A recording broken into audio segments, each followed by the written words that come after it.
So welcome back to the channel. My name is Todd Jewell and I'm a real estate expert here in Knoxville, Tennessee. And if you are familiar with our channel, you know that our goal here with the Living in Knoxville team is to help you decide if Knoxville is a future home spot for you, and if so, to guide you through the entire process. In today's video, we're going to cover a very important topic, and that is how to choose a buyer's agent, especially as it relates to the new rules changes and laws that have gone into effect since the National Association of Realtors lawsuit settlement. So make sure and stick around through the entire video, especially to the end, as we go over all the things that could affect you as it relates to buyer representation, whether you move to Knoxville or anywhere else in the country. Let's get to it. In this video, we're going to address a very important topic. We're going to talk about a topic that covers everyone when they're relocating, and that is how to pick a buyer's agent, someone to represent your interest in that move, and especially as it relates to the new rules changes and laws that have gone into effect since the National Association of Realtors lawsuit settlement with an effective date of mid-August. So to begin with, we need to discuss who even needs buyer representation. I mean, do you need buyer representation?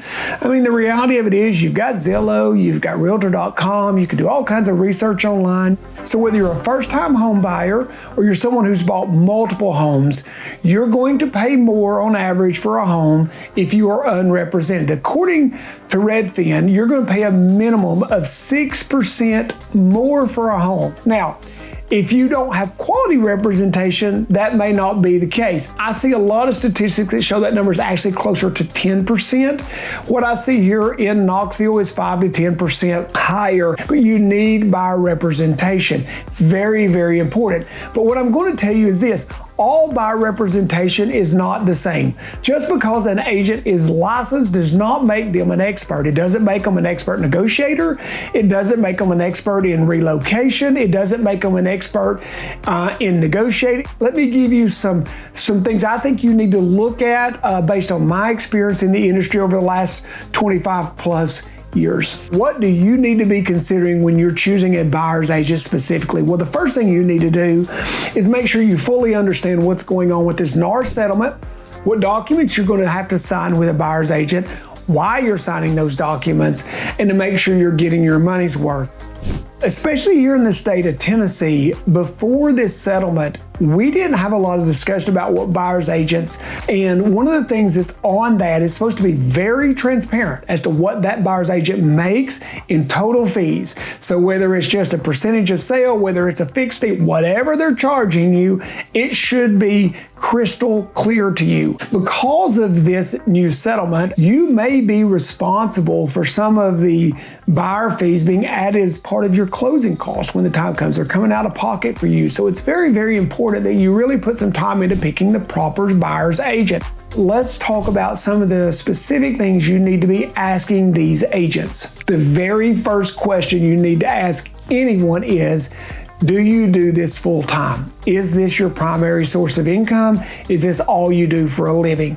It is tremendously important that you pick people who are doing this full time. Now, that being said, I also want to say this: it does not mean that you always need to pick someone who has the biggest name, and it doesn't mean that you need to pick an agent who has a tremendous amount of people on their team. Not just that they're doing it full time, but you're going to have access to that person anytime you need it, because you deserve it and you're paying for it. They need to be a full-time agent. Secondly, do they have market expertise?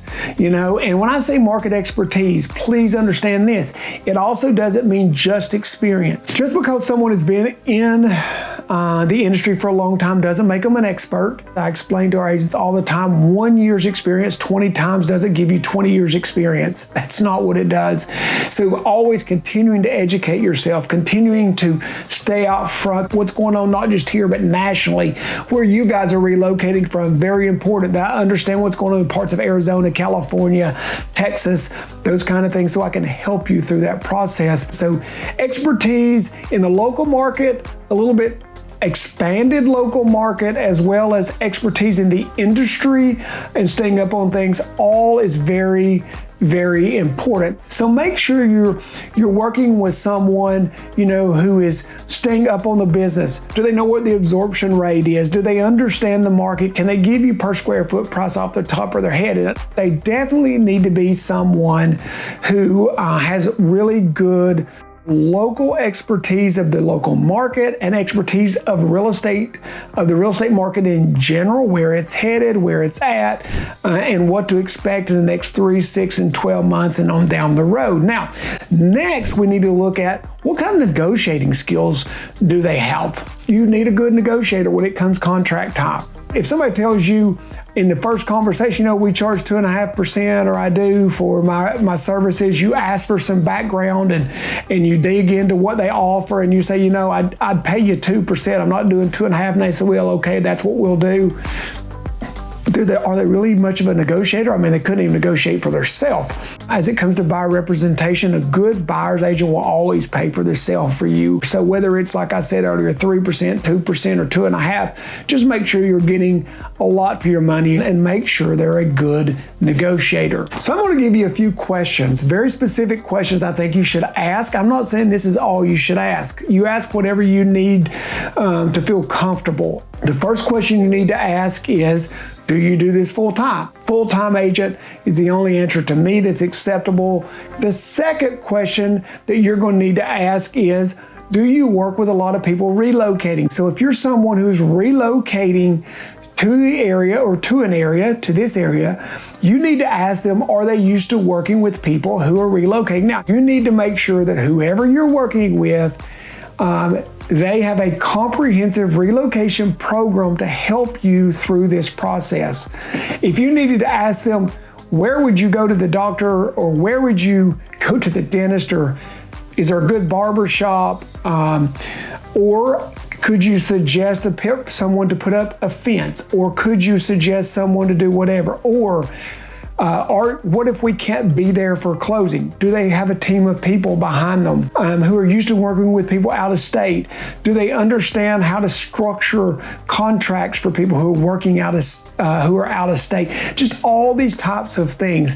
Very, very important. So when you ask that question, make sure that when they answer it in the affirmative yes, because that's what they're going to answer, dive deeper. Go deep. I should never be offended or bothered by the fact that you want to know as much about me as humanly possible as it relates to my business and the business that I do. Knoxville, Tennessee is still very competitive. What's their strategy? You're an out-of-state buyer. You need financing, right? What's their strategy to help you secure a home? You got to sell a house. What's the order it needs to be done in? How do you handle that from a strategic standpoint? You know, what do you suggest? Do we sell the house first? Do we put it up for sale? Do we go ahead and start trying to get a contingent offer before? What's the strategy? What do you suggest we do? Make sure they have specific answers to that. These are questions that should be easy to answer for a quality buyer representative. So make sure you're asking those questions. And then lastly, ask them if if you would like to speak to some of their past clients, people who've relocated from out of state that have worked with them in the past 12 months, past 6 months, to find out about their experience, maybe even, who's the last 3 to 5 people you've worked with or whatever. I don't know. I know a lot of times when people ask for client referrals, they always assume that we're giving them the best referrals, and I'm sure most agents. So please do your due diligence. Do it into us, do it into anyone else. Ask us for anything that you need from us. We'll be more than happy to give it to you, and I feel like you're going to have a really, really good experience throughout the process. I really hope you found this video helpful. I know it's not as interesting as some of the videos we do. It's not showing you around Knoxville, but the nuts and bolts of buying a house, it's a big deal. Buyer representation is huge. Seller representation is huge, and it will really have an effect, even though you may not know it, on your experience and on what you paid for a home and the terms that you have in the home you end up in and how happy you are 5 years down the road. If you haven't already subscribed, please do so below. Give us a thumbs up if you've enjoyed this video. Ask us questions, send us questions if you have any. Put them in the comments below, any videos you'd love for us to do for you in the future. I'll be glad to address any issues that you guys think we need to address. And until next time, I can't wait to see you around Knoxville really soon.